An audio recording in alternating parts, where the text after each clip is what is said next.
तो ये हमारा क्वेश्चन है एक और आपके सामने। क्वेश्चन को हम पहले पढ़ते हैं। डायग्राम हमने पहले ही बना रखा है इसका। 5 charges Q each are placed at the corners of a regular pentagon of sides small a। तो आपने पहली लाइन पढ़ी है जिसमें बोला गया है कि एक आपके पास रेगुलर पेंटागन है। पेंटागन वो होता है जिसकी 5 साइड्स होती हैं, रेगुलर मतलब ऑल साइड्स इक्वल,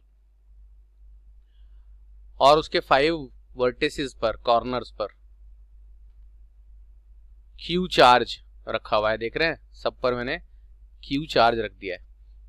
सब वर्टेक्स के नाम रख दिए हैं A B C D E, और सबके साइड कितना है, स्मॉल a, और Q चार्ज हर एक वर्टेक्स पर रखा है।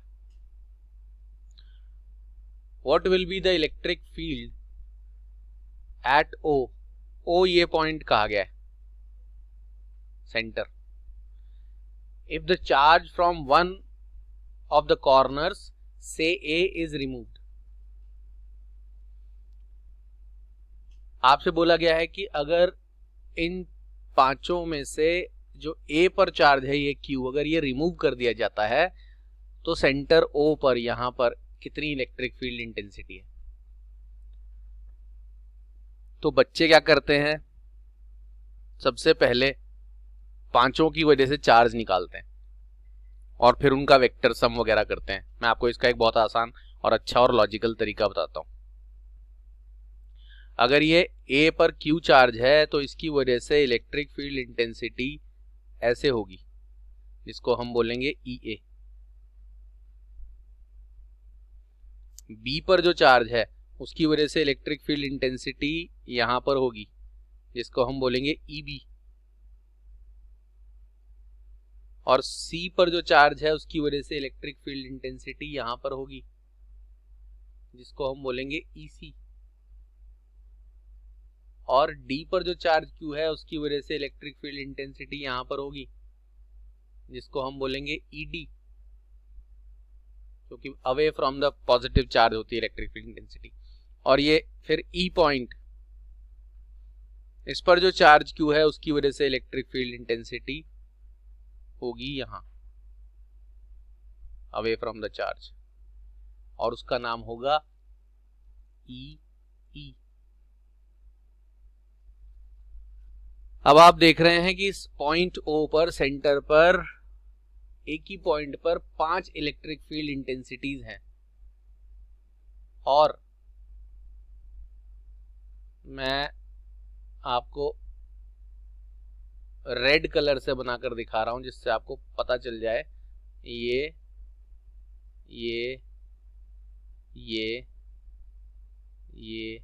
और ये देख रहे हैं, इन पांचों इलेक्ट्रिक फील्ड इंटेंसिटीज के बीच में, सबके बीच में इक्वल एंगल है 72 डिग्री का। कैसे पता चला? सेंटर पर जो भी टोटल ये सर्कल का एंगल बनेगा ये हमेशा 360 होता है, और यहां पर उस 360 को 1 2 3 4 5 इक्वल पार्ट्स में डिवाइड किया गया है। आप 360 को 5 इक्वल पार्ट्स में डिवाइड करेंगे, 72 आएगा आपका। ठीक है जी, इंटू 5 करके देख लेते हैं। 5 2 ज़ा 10, 5 7 ज़ा 35 प्लस 1 36, 360 डिग्री। ये पूरा सर्कल का पूरा एंगल हो गया। तो इसका मतलब ये है कि आपके हर इलेक्ट्रिक फील्ड, ये जो 5 इलेक्ट्रिक फील्ड्स हैं, इन पांचों इलेक्ट्रिक फील्ड्स के बीच में आपस में एंगल सबके बीच में 72 डिग्री, यानी कि इक्वल एंगल है।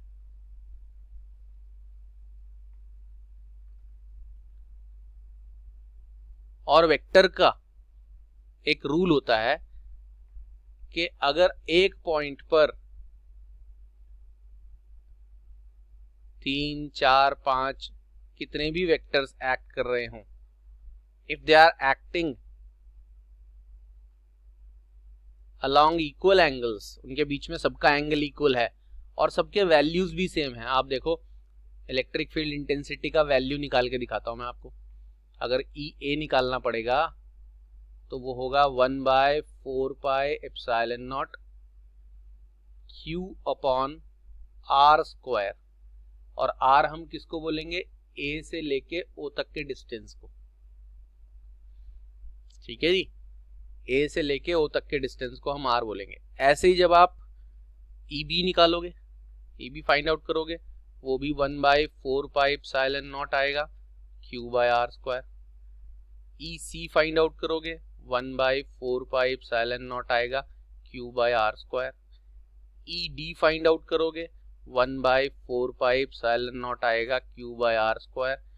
और फिर फाइनली ये फाइंड आउट करोगे 1/4πε0 आएगा Q/r²।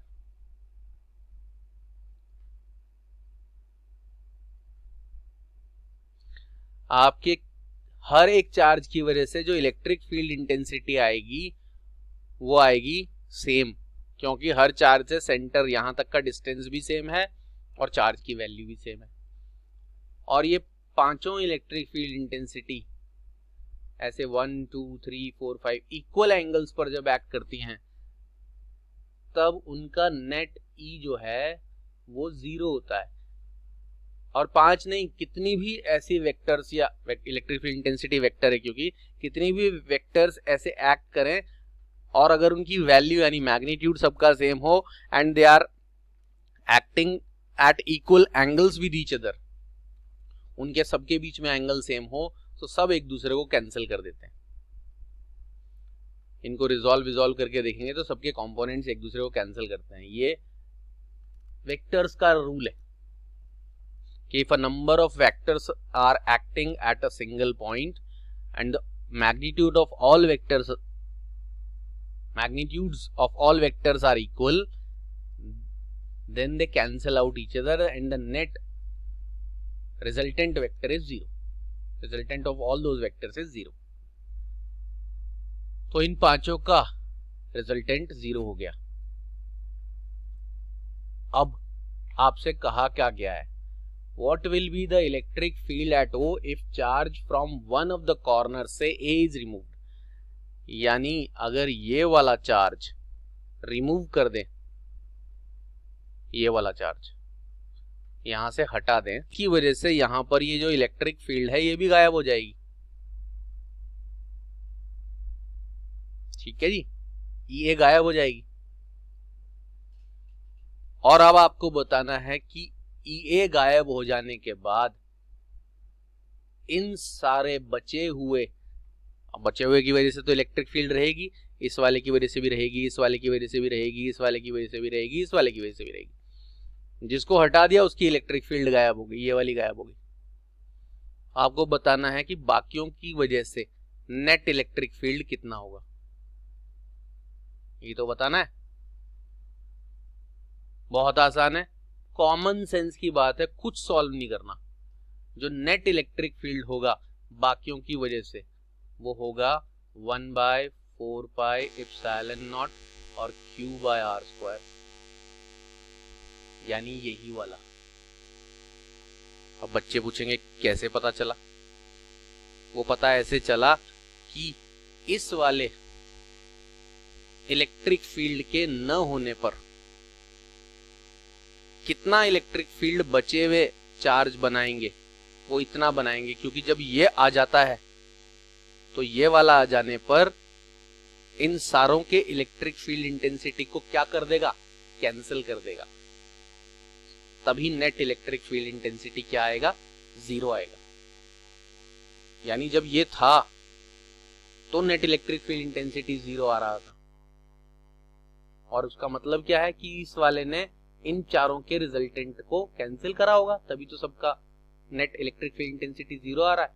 तो जब ये हट गया तो इन चारों का इलेक्ट्रिक फील्ड इंटेंसिटी इस अकेले के इक्वल आएगा, क्योंकि इन चारों की इलेक्ट्रिक फील्ड इंटेंसिटी जब इतनी आएगी उसके बाद अगर आपने वापस इसे ला कर रखा तो ये वाली इलेक्ट्रिक फील्ड इंटेंसिटी उन चारों की इलेक्ट्रिक फील्ड इंटेंसिटी को क्या करना चाहिए? कैंसिल करना चाहिए, तभी नेट आ जाएगा 0। तो 5 रखते हैं तो नेट 0 आता है, 5 में से 1 हटा देते हैं तो बचे हुए 4 का इलेक्ट्रिक फील्ड इंटेंसिटी उतना आएगा जितना 5वें का इलेक्ट्रिक फील्ड इंटेंसिटी है, क्योंकि 5वां लाने के बाद ही नेट इलेक्ट्रिक फील्ड इंटेंसिटी 0 हो जाता है। और उस 5वें इन चारों का नेट इलेक्ट्रिक फील्ड इंटेंसिटी का डायरेक्शन किधर आएगा? इधर, क्योंकि इन चारों का नेट इलेक्ट्रिक फील्ड इंटेंसिटी का डायरेक्शन इधर आने पर जब ये वाला आप Q वापस रखोगे तो उसका डायरेक्शन आ जाएगा इस तरफ, और तभी ये एक दूसरे को क्या कर देंगे? कैंसिल कर देंगे। यानी ये जो आप देख रहे हो एरो जिस पर मैंने टिक मार्क लगाया है, ये डायरेक्शन है उस इलेक्ट्रिक फील्ड इंटेंसिटी का जो बचे हुए चारों की वजह से आया है। ये 1, ये 2, ये 3 और ये 4, ये डायरेक्शन और ये उसका क्या है? मैग्नीट्यूड। जैसे ही आप वापस इस चार्ज को रखोगे, ये चार्ज जितनी इलेक्ट्रिक फील्ड इंटेंसिटी लगाएगा वो यही है, यानी यही, वो ऑपोजिट होगी और वो इस वाले इन चारों के इलेक्ट्रिक फील्ड इंटेंसिटी को क्या कर देगा? कैंसिल कर देगा। तो आपके पहले ए पार्ट का आंसर हुआ कि जितनी इलेक्ट्रिक फील्ड इंटेंसिटी ए अकेला लगा रहा है वो ए अकेले वाली इलेक्ट्रिक फील्ड इंटेंसिटी इन चारों की नेट इलेक्ट्रिक फील्ड इंटेंसिटी होगी, बिकॉज उसके हटने पर ही ये चारों इतनी इलेक्ट्रिक फील्ड इंटेंसिटी लगाएंगे, उसके आते ही वो भी उतनी ही लगा देगा ऑपोजिट डायरेक्शन में, और कैंसिल होने पर नेट इलेक्ट्रिक फील्ड इंटेंसिटी 0 हो जाएगी। अब आपसे सेकंड पार्ट पूछा जाता है, what will be the electric field at point O if the charge Q at A is replaced by -Q। अब आप देखो, जब ये नहीं था क्रॉस लगाया है, तब बचे हुए चारों की वजह से इलेक्ट्रिक फील्ड इंटेंसिटी इस तरफ आ रही थी जो मैंने दिखाया 1 वाली तरफ, और वैल्यू उसका ये था। अब आपने यहां अगर -Q चार्ज रख दिया तो इस -Q की वजह से एक इलेक्ट्रिक फील्ड इंटेंसिटी और आ जाएगी, जो मैं ब्लैक कलर से शो कर रहा हूं। वो इस -Q वाले की इलेक्ट्रिक फील्ड इंटेंसिटी होगी, यानी अब की बार EA फिर से 1/4πε0 Q/r² होगा। ये ब्लैक कलर से जो लिखी है ये -Q चार्ज वाले की इलेक्ट्रिक फील्ड इंटेंसिटी है, और बाकी चारों की वजह से ये इलेक्ट्रिक फील्ड इंटेंसिटी पहले ही आई हुई थी जो इसी तरफ थी। तो अब ये दोनों आपस में आपको क्या करने पड़ेंगे? Simple addition. क्यों करने पड़ेंगे सिंपल एडिशन?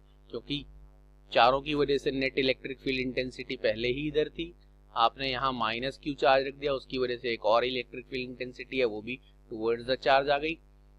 दोनों इलेक्ट्रिक फील्ड इंटेंसिटीज का डायरेक्शन सेम है, तो net electric field intensity in दोनों का सम होगी, यानी वो नेट इलेक्ट्रिक फील्ड इंटेंसिटी होगी 1/4πε0 2Q/r², इन दोनों का ट्वाइस। ये तब आएगा जब बी पार्ट का आंसर, जब आप एक -Q चार्ज रिप्लेस कर दोगे +Q चार्ज से। +Q चार्ज को हटाओगे तो इतनी इलेक्ट्रिक फील्ड इंटेंसिटी आएगी, रीजन आपको बता दिया, और +Q की जगह -Q रखोगे तो एक इलेक्ट्रिक फील्ड इंटेंसिटी और आ जाएगी जो उन चारों के रिजल्टेंट के सेम डायरेक्शन में होगी, तो उसे उसमें ऐड करके ये आपकी नेट इलेक्ट्रिक फील्ड इंटेंसिटी आ जाएगी। ये आपका क्वेश्चन कंप्लीट होता है। अब ये है आपके पास आपका नेक्स्ट क्वेश्चन। नेक्स्ट क्वेश्चन क्या कहता है, मैंने इसीलिए एक ऐसा डायग्राम ऑलरेडी इंपोर्ट करके रखा हुआ है क्योंकि इसकी जरूरत पड़ेगी यहाँ पर, ये 3D डायग्राम है। क्वेश्चन कहता है 2 point charges Q1 and Q2 are located at points A, 0, 0। Points लिख रहा हूं मैं, पहले मैं लिखता हूं पहला पॉइंट A, 0, 0। ये A, 0, 0 का मतलब वो पॉइंट x एक्सिस पर लोकेटेड है। ये कोऑर्डिनेट जो आप देख रहे हो इसमें ये x कोऑर्डिनेट होता है, y कोऑर्डिनेट होता है और ये z कोऑर्डिनेट होता है।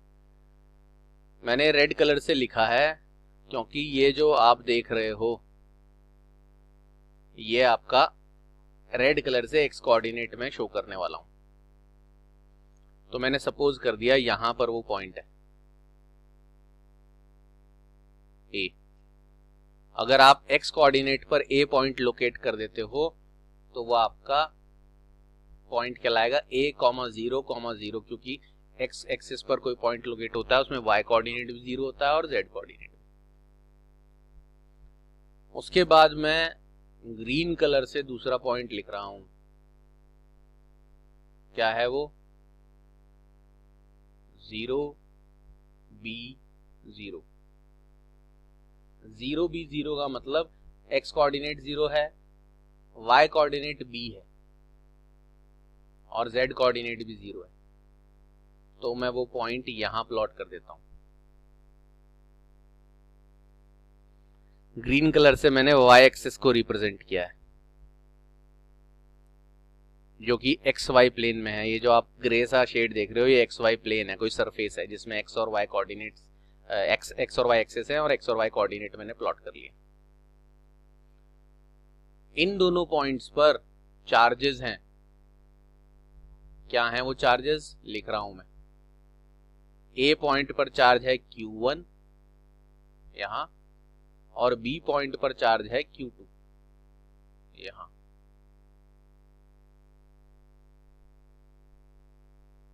respectively. Find the electric field due to both these charges at point 00C। देखो ब्लू कलर से मैं तीसरा कोऑर्डिनेट लिख रहा हूं, तीसरा पॉइंट प्लॉट कर रहा हूं 00C। अब ये 00C का मतलब x कोऑर्डिनेट भी 0 है, y कोऑर्डिनेट भी 0 है और z कोऑर्डिनेट C है। मैं लेट अस सपोज यहां C पॉइंट लोकेट कर रहा हूं और ए बी सी अलग अलग पॉइंट दिए हैं, इसका मतलब इनके लेंथ भी अलग अलग होंगे। Find the electric field due to both these charges at point 00C। तो आपको इस पॉइंट पर इस Q1 की वजह से और Q2 की वजह से electric field intensity find out करनी है। तो मैं आपको दिखाता हूं कैसे फाइंड आउट होगी इलेक्ट्रिक फील्ड इंटेंसिटी। सबसे पहले आपको एरो बनाना पड़ेगा इस Q1 चार्ज से यहां तक।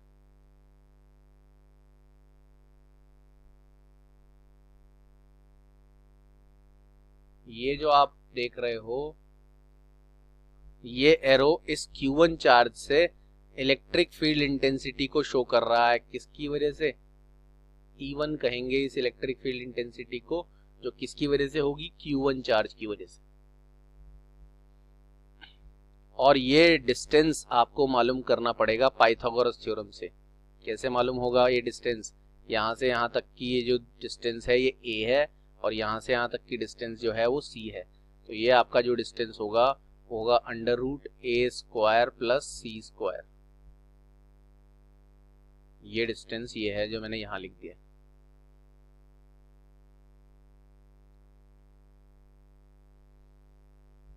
तो आप E1 का वैल्यू लिखोगे, इस डिस्टेंस को मैं R1 बोल देता हूं। E1 का वैल्यू लिखोगे 1/4πε0 Q1/R1²। और फिर आप यहां से एक और लाइन बनाओगे जो Q2 की वजह से इस पॉइंट पर इलेक्ट्रिक फील्ड इंटेंसिटी मालूम करेगा।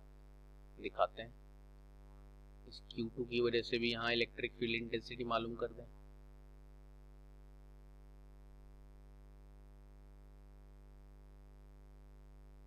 इसी C पॉइंट पर प्रिंसिपल ऑफ सुपरपोजिशन क्वेश्चन है। इस इलेक्ट्रिक फील्ड इंटेंसिटी को हम क्या बोलेंगे, हम बोलेंगे E2। और उसके लिए आपको ये डिस्टेंस मालूम होना चाहिए जिसको हम R2 बोलेंगे, और वो R2 डिस्टेंस किसके बराबर होगा। ये डिस्टेंस मालूम करने के लिए वही पाइथागोरस थ्योरम यूज करेंगे।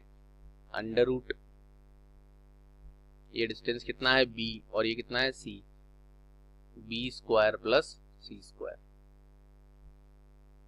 और वो आप E2 electric field intensity find out करोगे 1/4πε0 Q1 के बजाय Q2 लिखोगे और R2 स्क्वायर, और फिर आप इन दोनों इलेक्ट्रिक फील्ड इंटेंसिटीज का वेक्टर सम फाइंड आउट करोगे, तब आपकी इन दोनों की वजह से नेट इलेक्ट्रिक फील्ड इंटेंसिटी आ जाएगी। ये क्वेश्चन का डायग्राम वगैरह बनाने में थोड़ा सा कॉपी पर दिक्कत बच्चों को आ जाती है, क्योंकि वो 3D इफेक्ट कॉपी पर नहीं बना पाते हैं। यहाँ हमने ये 3D इफेक्ट इसीलिए बच्चों को बनाकर दिखा दिया है।